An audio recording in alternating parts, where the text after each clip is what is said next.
Salam, mən Çağrı kurslarının ingilis dili müəllimi Ayda Həsənova. Bugün buraxılış imtahanlarında olduqca geniş yer verilən the adjective, yəni sifət mövzusunun izahı ilə sizlərin qarşısındayım. İndi isə elə çox vaxt itirmədən keçək mövzumuzun izahına. Yazaq the adjective. Ümumiyyətlə, gəlin qısa bir xatırlatma edək. Sifət nədir? Sifət əşyanın əlamətini bildirir. Azərbaycan dilində olduğu kimi ingilis dilində də bu belədir. Əşyanın əlamətini bildirir və isimdən əvvəl işlənib, onu müxtəlif cəhətdən təyin edir. Hansı suallara cavab verir? Gəlin, baxaq. What? What sualına cavab verir. Bəli, bəzən abituriyentlərdə sual yarana bilir ki, axı, what ismin sualıdır. Elə məqamlar ola bilər ki, orada what ismin deyil, sifətin də sualına cavab versin. Yəni, bunu nəzərə almaq lazımdır. Növbəti sualımız olacaq, what kind of? What kind of sualı hansı növ sualıdır? Bəli, bəzən what kind of sualının yerinə what type of və yaxud da what sort of bu cür suallar da öz əksini tapa bilər. Yəni, sifət həmin suallara cavab verə bilər. What kind of isə ən çox rast gəlinən sualdır. Növbəti sualımız isə which sualıdır. Hansı ki, sifət bəzən, hətta deyərdim daha çox hallarda which sualına cavab verir. Sifətin sualları haqqında ümumi məlumatımız oldu. İndi isə keçək sifət haqqında daha geniş danışmağa, hansı ki, buraxılış imtahanlarında o məqamlara xüsusilə yer verilir. Sifətin quruluşca növləri. İsimdə olduğu kimi sifətin də quruluşca 3 növü var. Gəlin bunları lövhədə əyani şəkildə qeyd edək. Sifətin quruluşca növlərindən birincisi simple adjectives.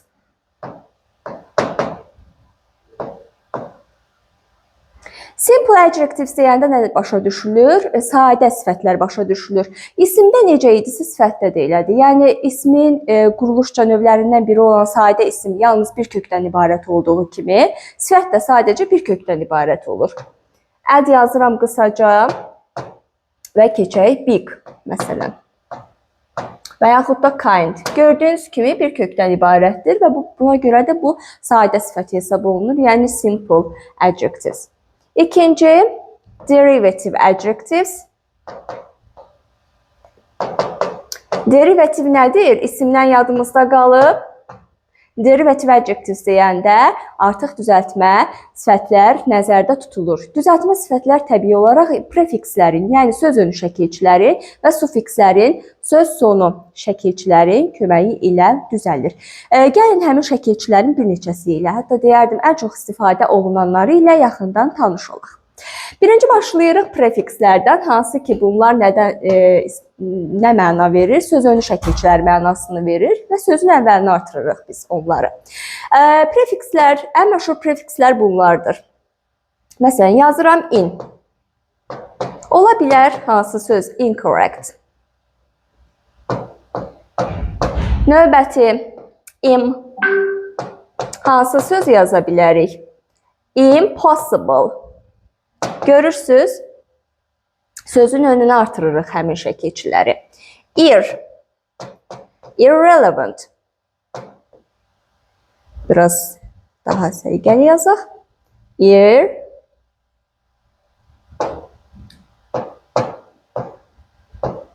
Irrelevant. Gördünüz, sözün əvvəlinə əlavə etdim. Növbəti, dishonest. Bu görürsünüz ki, honest məsələn dürüst deməkdir. Dishonest isə onun əksi nadürüst, yəni dürüst olmayan insan mənasında tərcümə olunur, başa düşülür və bu deməli nə yaradır? Əks məna yaradır. Sözün əks mənasını yaradır.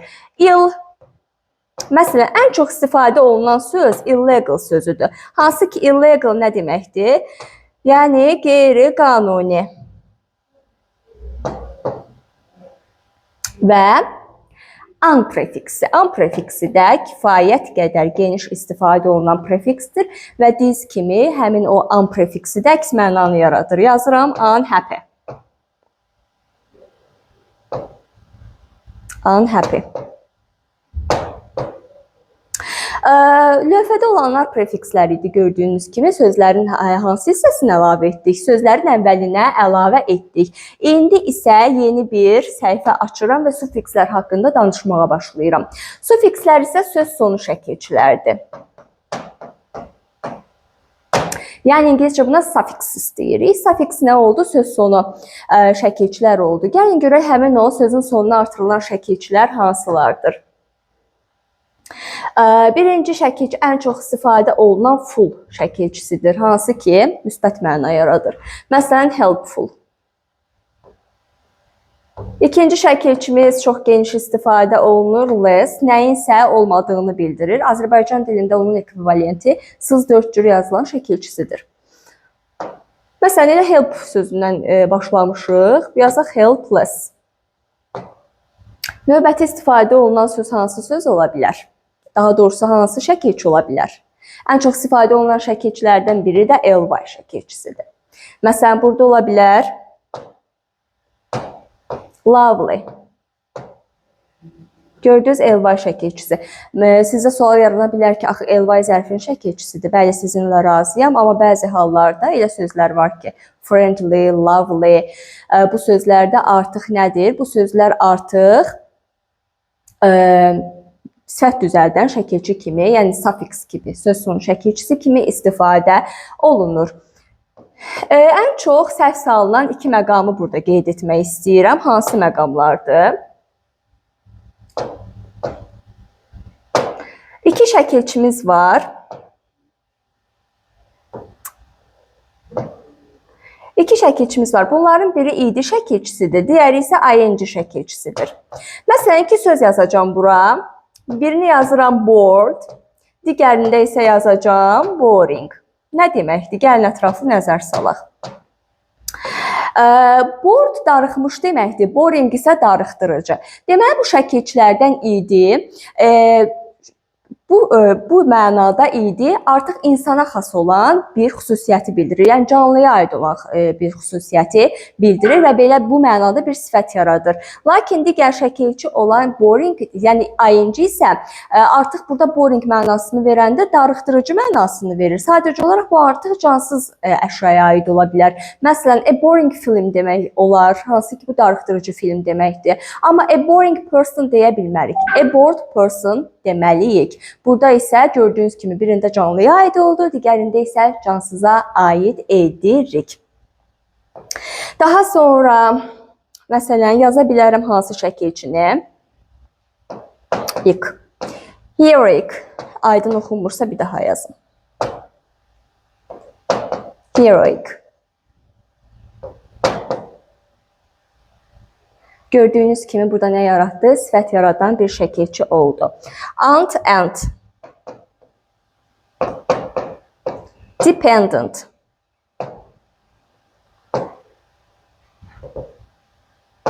Gördüyünüz kimi sifətin sonuna artırıldı və asılı sözünü yaratdı.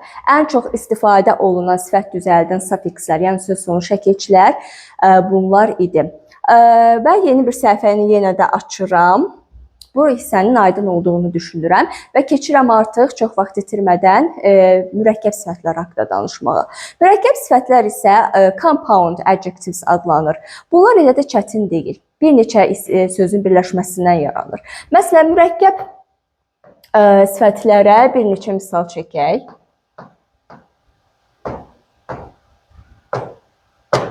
Deyə bilərik hard working.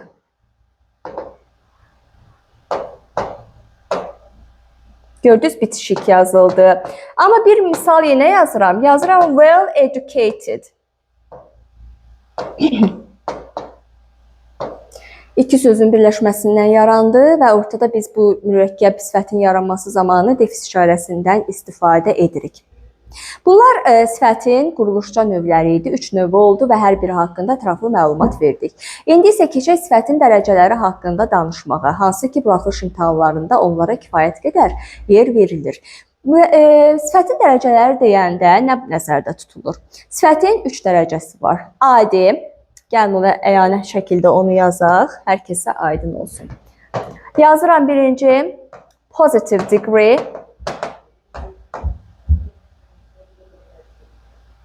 İkinci, bu adi dərəcə olacaq.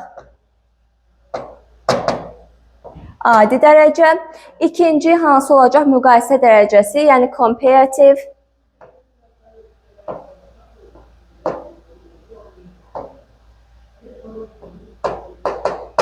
Comparative degree. Dig yazıram qısaca, nə məna verir? Müqayisə dərəcəsi mənasını verir. Elə müqayisə yazaq ilk dəfədir.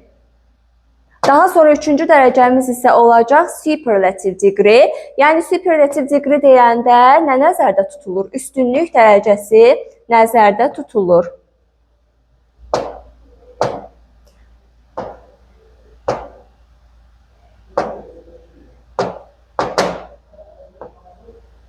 Superlative degree. Burada biraz silinmə olub. Aha, bu A'dır. Comparative. Superlative degree deyəndə isə üstünlük dərəcəsi başa düşülür. Bunları ona görə yazıram ki, sizdən nə tələb olunduğunu testlər vasitəsilə artıq siz başa düşəsiniz. Məsələn, choose the line of, for example, choose the line of adjectives with comparative degrees deyəndə siz başa düşməlisiniz ki, artıq sizdən müqayisə dərəcəsində olan sifətlər cərgəsini şərt kimi qoyublar və siz ona düzgün cavab verməlisiniz. Gəlin, elə başlayaq birinci sifətin adi dərəcəsindən. Sifətin adi dərəcəsində, adı üstündə heç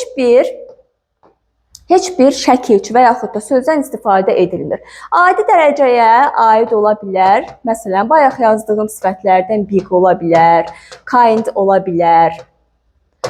Sonra beautiful ola bilər. Gördüyünüz kimi bunlar hamısı adi dərəcədədir. Heç bir əlavə şəkilçidən və yaxud da sözdən istifadə olunmuyor.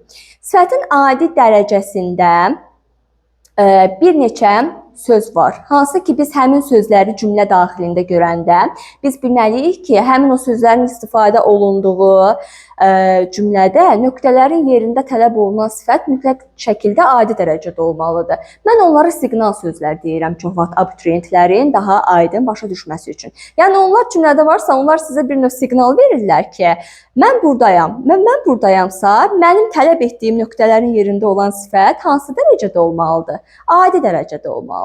Gəlin baxaq, onlar hansı sözlərdir? To, very, enough. To, very, enough. So, such, rather və quite. Və bu sözlər cümlədə varsa, mütləq şəkildə nöqtələrin yerində olan sifət adi dərəcədə işlənməlidir. Məsələn, too big, very big və s. Gördünüz, bu özlərindən sonra gələn sifət hansı dərəcədə işlənir? Adi dərəcədə işlənir. Sifəti bu cür tələb edir. İndi isə gəlin bu cərgədən olan sözlərdən birindən, yəni enough sözündən başlayaq.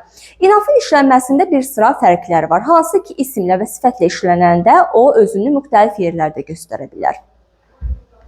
Məsələn, yazıram old enough.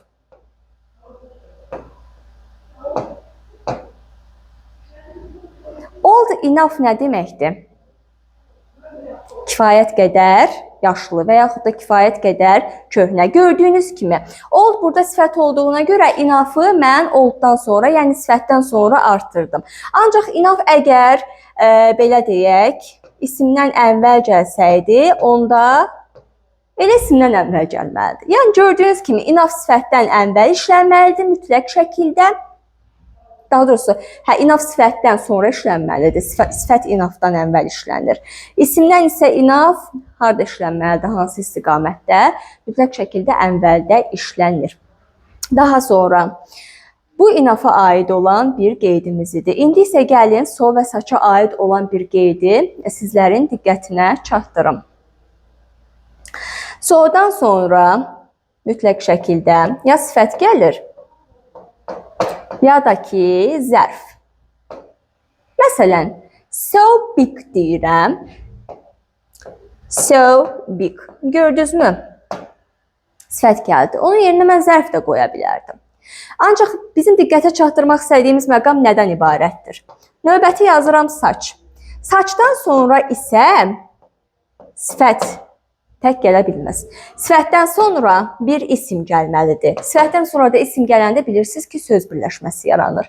Məsələn, deyirəm ki, such a beautiful girl.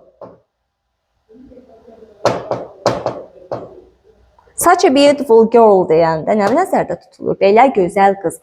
Gördüyünüz kimi bu düsturu yadınızda saxlayın. So'dan sonra ya sifət gəlir, ya da zərf gəlir. Saçdan sonra isə mütləq şəkildə sifət, üstəgəl isim gəlməlidir. Və əgər həmin isim sayılan və təkdədirsə, nə işlətmək lazımdır?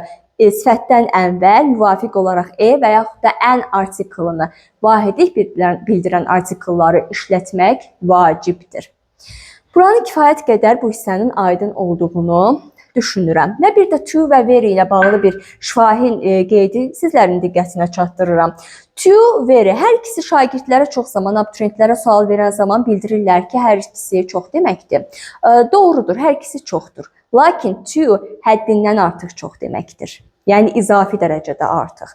Very isə adi qaydada çox mənasını verən bir sifətdir. Adi dərəcə ilə bağlı bir məqamı da diqqətinizə çatdıraq. As. Və onun inkarı. Not so as və yaxud da not belə deyək də. Not as. As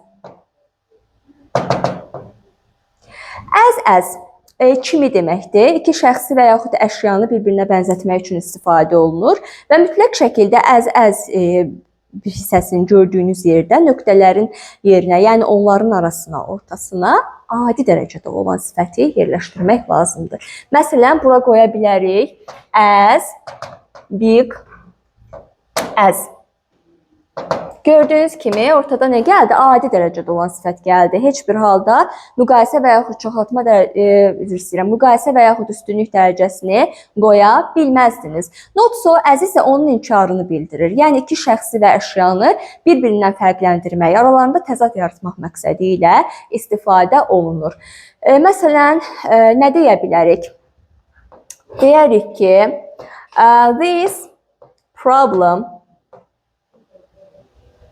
is as serious as. Baxın, cümlənin artıq geri qalanı bizim üçün əslində vacib deyil. As-ı gördük, ortada sifət gəlib. Yaxşı, bəs hansı dərəcədə gəlib? Adi dərəcədə gəlib, gəlməlidir də. This problem is as serious as that one. Yəni, bu problem digəri kimi necədir? Digəri kimi serious, ciddi bir problemdir. Buranın kifayət qədər aydın olduğunu düşünürəm və keçirəm artıq müqayisə dərəcəsinə. Müqayisə dərəcəsi ingiliscə necə oldu? Comparative degree. Müqayisə dərəcəsi nədir? Adı üstündə. İki şəxsi, iki əşyanı bir-biri ilə müqayisə etmək üçün istifadə olunur. Gəlin yazaq.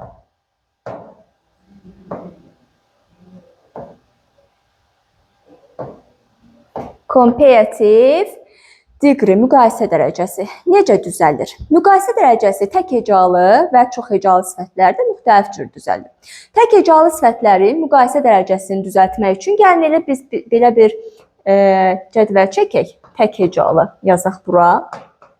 Tək hecalı. Bura isə yazacağım çox hecalı. Tək hecalı və çox hecalı. Tək hecalı sifətlərdən belə deyək də, bir misal yazaq hələ. Big yazaq bura məsələn.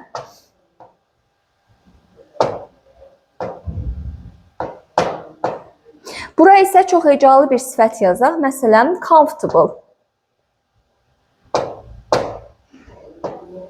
Nədənsə hərdən silinmələr olur.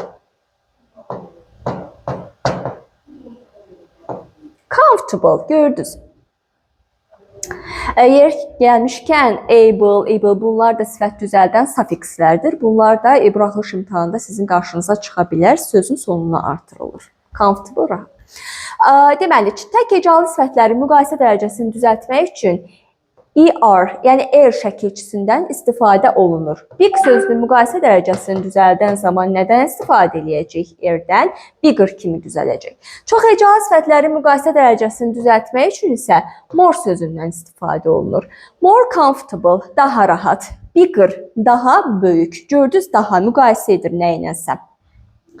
Və burada diqqətinizə çatdırmalıyam ki, müqayisə dərəcəsində mütləq şəkildə nədən istifadə olunur? Zən sözündən istifadə olunur. Zəndən niyə istifadə olunur? Dan-dən mənasını verdiyinə görə. Məsələn, nə deyə bilərik? Bir misal yazaq. This shirt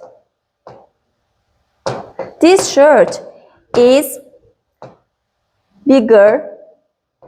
Gördünüz, is bigger. Than. This shirt is bigger than another. Another shirt da yaza bilərik və yaxud da than that one da yaza bilərik qısa formada. Than that one. That one deyəndə o biri deməkdir və müqayisə dərəcəsində qısa söz kimi həm danışıqda, həm də yazılı formada, yəni that one geniş istifadə olunur. This shirt is bigger than that one. Gördünüz, dan-dən mənasını verir. Belə. Amma sizə bir məsələni də xüsusi vurğulamaq istəyirəm. Bəzən şagirdlərə, abituriyentlərə bildirilir ki, tək hecalı sifətlərdə müqayisə dərəcəsi erlə düzəlir. Çox hecalılarda morla. Amma belə bir məsələ var ki, bəzən sifət İki hecalı olsa belə, o tək hecalıların qaydası ilə, yəni er şəkilçisi ilə müqayisə dərəcəsini düzəldir. Hansı hallarda mövcuddur? Sonu L, Y, O, W.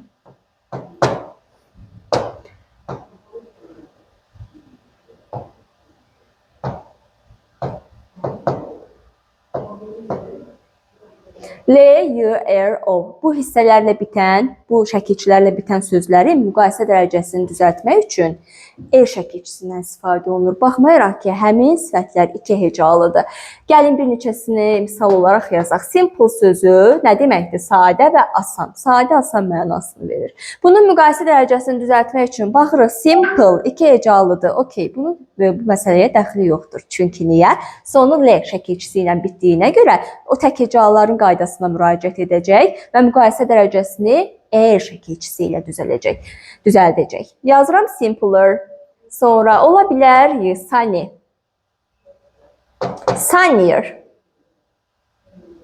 Sunnier. Sonra məsələn clever. Ağıllı. Cleverer. Gördünüzmü? Sonu nə ilə bitir? Erlə bitdiyinə görə mən er şəkilçisini müqayisə dərəcəsini düzəltmək üçün istifadə etdim. Ola bilər narrow. Narrower. Belə. Bu qaydanı da bir istisna kimi yadımızda saxlayaq, çünki qarşımıza bol-bol çıxacaq. Müqayisə dərəcəsində istifadə olunan gəldiyin siqnal sözlərdən danışaq. Hansı ki, bayaq adi dərəcədə too, very, enough, so, such, rather, quite kimi sözlər adi dərəcə ilə işlənirdilər. İndi isə bəzi sözlər var ki, onlar müqayisə dərəcəsinin siqnal sözlərdir. Bunlar nələrdir? Hansı sözlərdir? Gəlin baxaq. A little, far, more, than, slightly,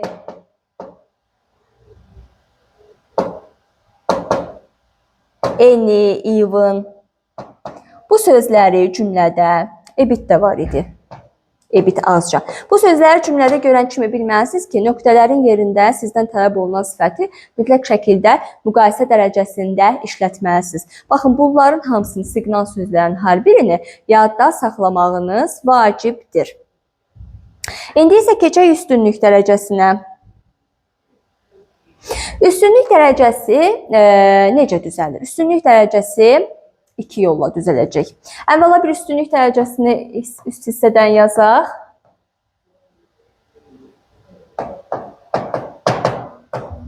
Superlative degree. Üstünlük dərəcəsi yenə də tək hecalı Və çox hecalı sifətlərdə müxtəlif cür düzələcək. Baxaq necə. Məsələn, tək hecalı bir sifəti yenə yazıram. Elə bayaqki sözləri yazaq. Big. Burada yazaq. Okay, beautiful yazaq bu dəfə.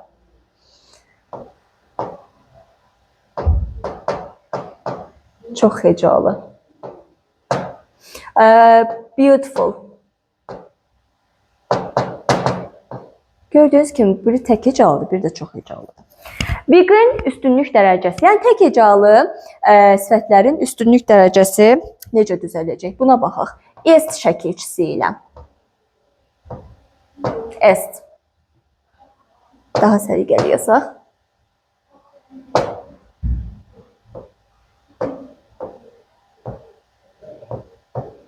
Est. Biggest.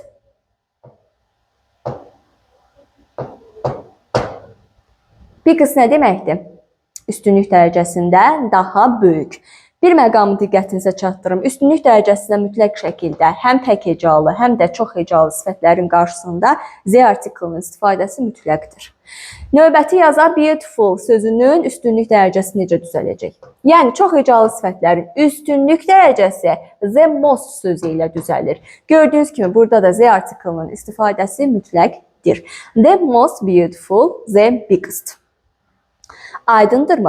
Və bayaq müqayisə dərəcəsini izah edərkən sizə verdiyim o istisna, dediyim o istisnaya bir daha qayıdaq.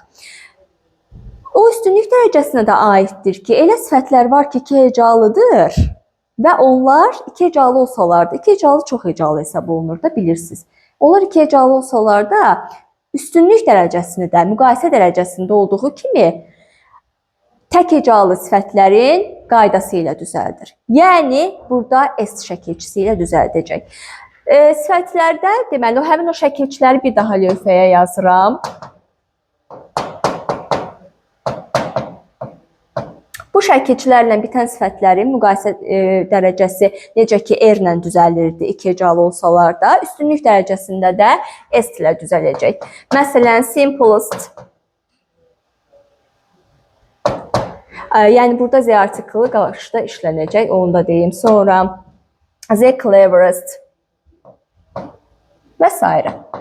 İki nümunəni burada qeyd etdim. Üstünlük dərəcəsində, yəni düzəlmələrlə artıq siz tanış oldunuz. İndi təbii olaraq burada da artıq siqnal sözlərdən mütləq şəkildə danışmalıyıq. Siqnal sözlərimiz hansılardır?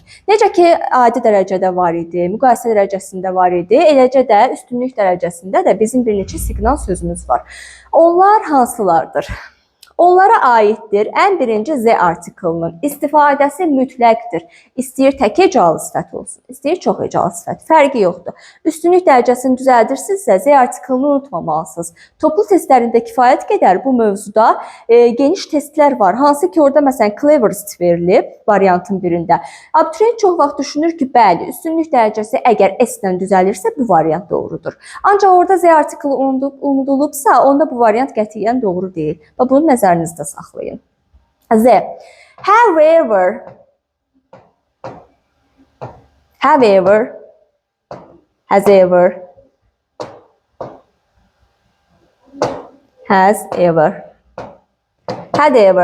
Bunu qısa da yaza bilərdim, amma ilk dəfə deyə belə geniş yazdım.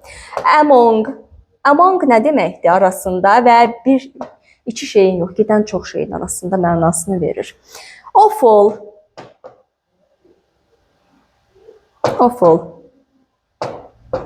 One of. Və in, on, at. Əgər bu sözlər, deməli burada üçü də nə oldu? In, on, at sözünü preposition oldu. Harada görsəniz, cümlədə görsəniz bilməlisiniz ki, nöqtələrin yerində olan sifət üstünlük dərəcəsində işlənməlidir. Buna aid bir misal olaraq bir cümlə yazıram. Deyirəm ki,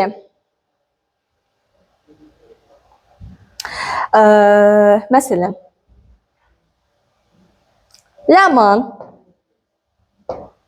Ləman is the most beautiful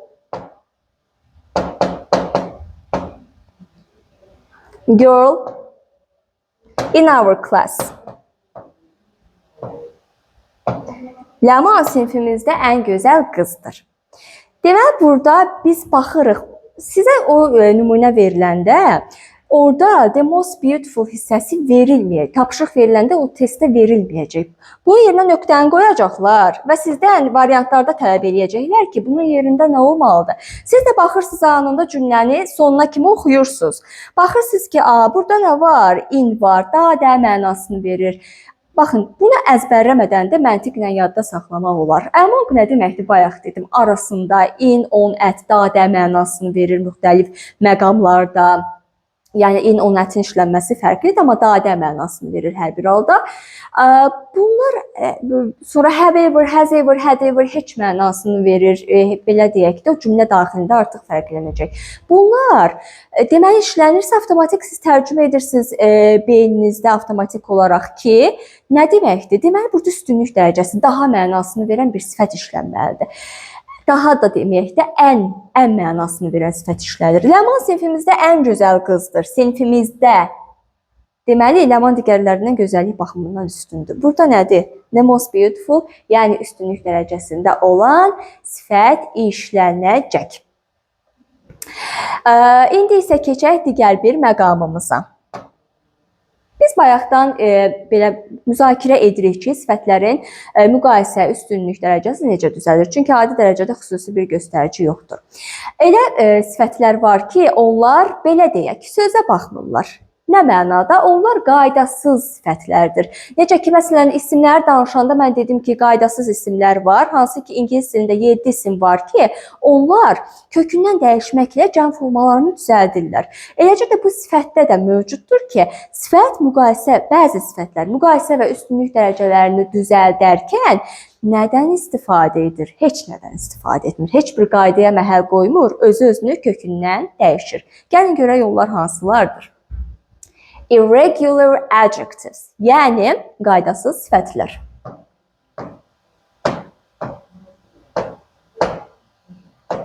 Good, bad, many və yaxud much və little. Yaxşı, pis, çox, az. Bunlar görək müqayisə və üstünlük dərəcələrini necə düzəldəcəklər? Bu nədir? Burada simple, yəni daha doğrusu positive deyək də ona. Positive. Burada adi dərəcədədir bu isimlər. Burada olacaq comparative, yəni müqayisə. Bunların ingiliscə adlarını öyrənsəz lap belə əla olar. Superlative isə üstünlük dərəcəsi deməkdir. Gəlin görək indi onlar necə dəyişəcəklər. Good, yaxşı. Better, daha yaxşı. The best, ən yaxşı. Üstünlük dərəcəsində Z artiklını unutmuram. Bad, pis. Worse, daha pis, daha. Görürsünüz müqayisədir. The worst olacaq nə? Ən pis. Üstünlük dərəcəsi. Many, much, çox. More, daha çox. The most nə olacaq? Ən çox. Little, az. Less. Nə olacaq? Daha az. The least isə Z artikllarını unutmayın. The least isə olacaq ən az. Ən az mənasını verir, amma birdən deyərsiniz o azaltmadır, xeyr. Bəzən belə abituriyentlər tərəfindən səhv salınan məqamlar olur. The least, yəni azın daha çox olduğunu bildirir, ən az. Mənanı qüvvətləndirir də, belə deyək. Ən az deyəndə əslində o üstünlük dərəcəsindədir. Deməli, bir daha təkrar edək. Good, better, the best. Bad, worse, the worst. Many, much, more, the most. Little, less, the least. Bu qaydasız sifətlərin əzbərlənməsi mütləqdir, çünki bu da kifayət qədər buraxılış imtahanında geniş yer verilən mövzudur. Belə, bugün sizinlə sifət mövzusunu izahı ilə qarşınızda olduq, sizin qarşınızda olduq və əgər hər hansı bir sualınız yarandığı təqdirdə rəy bölməsində bunu bizə yönləndirməyinizi sizdən xahiş edirik. Hələlik.